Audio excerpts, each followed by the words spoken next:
The Isaiah Factor Uncensored starts right now. I am livid about what happened. I was on this very stage 2 days ago, and I was telling the public information that had been told to me. As everybody has learned, the information that I was given turned out in part to be inaccurate, and I'm absolutely livid. As you should be, Governor. New information tonight about the Uvalde shooting has left people mad as hell. Even Governor Greg Abbott, you just saw there. Texas DPS Director Stephen McCraw admitted officers waited too long to enter Robb Elementary School.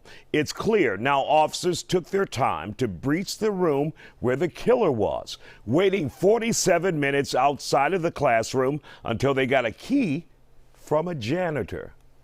From the benefit of hindsight, where I'm sitting now, of course it was not the right decision. It was the wrong decision, period. There's no excuse for that.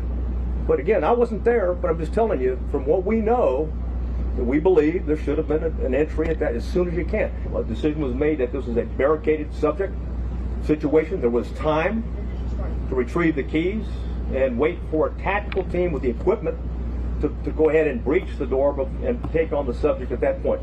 That was the decision, that was the thought process at that particular point in time. Now just remember, they saw an armed man go into a classroom filled with students with a gun, with an AR-15, two AR-15s, and he stayed in there for an hour. Now, the officers who chose to do nothing are under a lot of scrutiny. Many people wondering why they decided to wait. I spoke to current and former law enforcement officials about how badly these children were failed. Chief Dotson, your thoughts on this now? Well, unfortunately, I have to agree with you, Isaiah, because there really was a failure on the part of law enforcement, unfortunately. It appears that there was no particular command as far as who's going to do what and when and where and how. You had several agencies. I don't know if these agencies had ever trained together or not. And if they had, then it's unexplainable why they did not act immediately when they realized that there was a shooter, an active shooter in place. And if they had not trained, then you have to ask the question, why not? Because you have so many law enforcement agencies in that jurisdiction, and there has to be someone who is going to be able to take charge of the situation when it happens. And so it needs to be someone who has gone through the training, who have trained with those particular group of officers to be able to make the decision that they need to make when they needed to make it. So I'm embarrassed to say that it definitely appears to have been a failure on the part of law enforcement. And Greg, let me ask you, how embarrassing is it, this type of response to an 18-year-old shooter with an AR-15, and we have a long list of law enforcement agencies out there, and he's able to stay in a classroom for at least an hour, shoot and kill 19 children and 2 teachers. How embarrassing is that? How horrible is that? It's extremely embarrassing, Isaiah, not just to that agency, but to the law enforcement community across America. And the sad thing is that the confidence in that agency is probably at a level of 0 right now within that community. And they're going to always be questioned going forward. And not just them, people are going to question the actions of every law enforcement agency that gets involved in this type of situation that might be doing the best job that they can. But because of this incident, they're going to be looked at and scrutinized at a higher level than ever before, and then criticized in that matter as well. Constable Smith, are you surprised at just how bad this response was by their own admission? Well, when I think about the Sandy Hook, and we should have all learned something from the Sandy Hook. We heard shots going off for a while, and everybody was just standing still hearing shot. Nobody decided to breathe.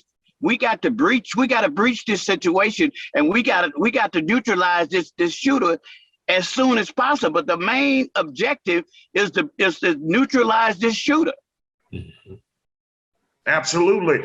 Now, Chief Dotson, were you at all shocked or surprised yesterday when a DPS spokesperson said, well, if our guys would have gone in and breached the classroom and got inside with the shooter, they would have been shot?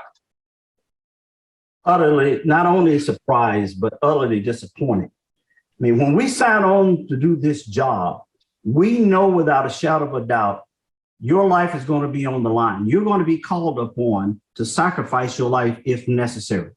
And for that statement to have come out, I don't know how much confidence the community is going to have in that law enforcement or those law enforcement agencies. And ultimately, perhaps it may taint law enforcement as a whole, because, you know, we're supposed to be the good guys, and the good guys are the ones that's putting their life on the line. And if you're not willing to put your life on the line, you should not have raised your hand and swear to the Constitution of the United States of America to uphold the law and protect the citizens of that community with your life if you have to. And Greg, what happened to all the drills, all the practice that they've had in the past to deal with an active shooter, and it just went out the window? And you're right. That's if they actually had some type of high-level training for incidents like this. You also have to consider, just because you have the training doesn't mean you have the courage to act on that training when you're placed in a situation like this. I've encountered officers in the law enforcement community that are well trained, but when a situation arose, they panic. You know, it's a small number, but I've never seen it on a scale this large. You know, I got a message today from someone that said, well, you know, you have to consider that these guys were outgunned. And well, every time a law enforcement officer steps out of the house, we're outgunned. We knew that when we picked up the badge. And so it's just like the chief says, when we took that oath, we were prepared to give up our life to save others. And you didn't see that in at that school.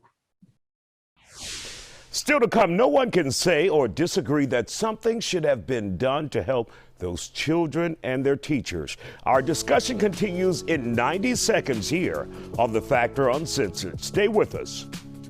It is our duty. It is our duty to do it.